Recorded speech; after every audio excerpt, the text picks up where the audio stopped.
Assalamualaikum warahmatullahi wabarakatuh. Perkenalkan, nama saya Sivalino Rofik Ismail dengan NIM 22114629 akan mempresentasikan toko e-commerce yang sudah saya buat untuk mata kuliah e-commerce. Nah, yang pertama nih nama perusahaannya. Apa sih namanya? Nah, namanya itu Bungkasep. Itu adalah singkatan dari Bunga Kawat Sepa atau ASEP. Saya biasa dipanggil itu.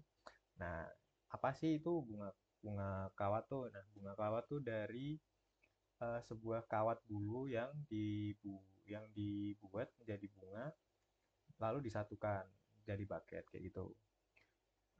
Jadi saya jual barang tersebut. Lalu kenapa milih barang itu? Nah, menurut saya barang ini tuh masih jarang gitu di daerah saya atau di kota saya dan barang ini tuh lebih tahan lama ketimbang buket bunga yang asli. Karena buket bunga yang asli kan itu untuk mungkin berapa minggu atau beberapa hari itu udah layu. Nah, ini enggak. Jadi akan misal kita berikan kepada siapa itu akan lama gitu, tahan lama. Lalu setelah itu analisis SWOT-nya ada yang pertama itu uh, strength. Di strength ini ada produk unik dan tahan lama, fleksibilitas desain, dan daya tarik visual yang tinggi. Nah, jelas kan karena ini buket bunga kawat, bukan buket bunga asli, itu tentunya bakalan lebih tahan lama ketimbang buket bunga yang asli. Lalu untuk fleksibilitas desain itu uh, pembeli itu bisa request. Jadi request desain apa sih yang kayak gimana, buketnya kayak gimana nih. Nah, itu mereka bisa kirim referensinya, nanti kita bisa buatin. Daya tarik visual tinggi itu tentu ya karena ini adalah produk dekoratif. Jadi tentunya dari daya tariknya itu bakalan tinggi. Dan tentunya kan ini bukan produk yang biasanya kayak bunga biasa, bunga asli gitu kan.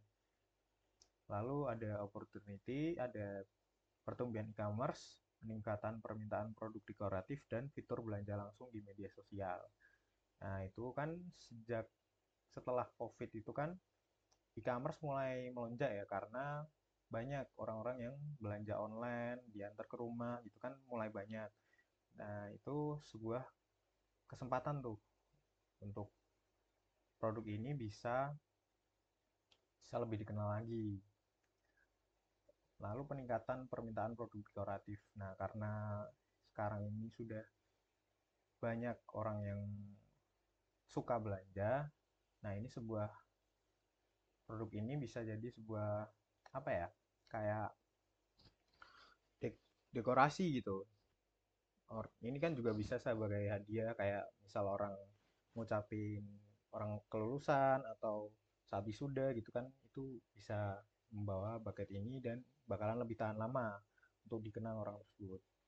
Lalu untuk weakness, di weakness ini ada ketergantungan pada visual dan tidak dikenal luas. Nah, benar juga itu di weakness karena ketergantungan pada visual itu karena jelas produk ini kalau jelek atau pembuatannya kurang itu bakalan tidak menarik. Nah, maka dari itu harus eh, untuk pembuatannya harus maksimal dan harus bagus. Jadi terlihat menarik produknya.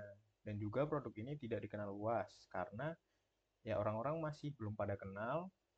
Orang-orang kenalnya mungkin masih buket yang bunga asli atau bucket yang bucket snack atau bucket uang kayak gitu kan. Nah, ini masih kurang, kurang di masyarakat itu kurang menyebar. Lalu untuk trade-nya, persaingan dari produk dekorasi lain dan ketergantungan pada algoritma di media sosial. Jelas sekali persaingan dari produk dekorasi lain itu kayak yang saya sebutkan tadi, produk bucket bunga asli atau bucket snack, bucket uang, nah kayak gitu.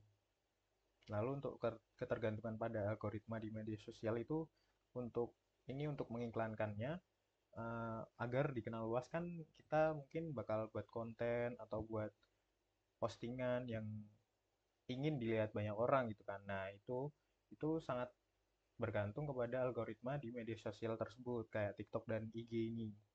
Karena di saat kita kurang kurang bagus, itu untuk masuk FYP itu susah. Untuk laporan penjualan beserta keuntungannya akan saya tampilkan hasil dari transaksi saya dengan pembeli. Nah, yang pertama ini ada dia membeli buket bunga besar eh, seharga 80.000. Jadi yang pertama itu ada 80.000, yang kedua ada 60.000, yang ketiga ada 100.000 kayaknya. Sebentar. Aduh. Nah ini, jadi yang 100.000 itu dia membeli dua buket kawat bunga sedang, lalu saya diskon 10.000 per ininya, per bucketnya. Nah, untuk itu mungkin itu saja yang dapat saya sampaikan. Kurang lebihnya mohon maaf. Wassalamualaikum warahmatullahi wabarakatuh.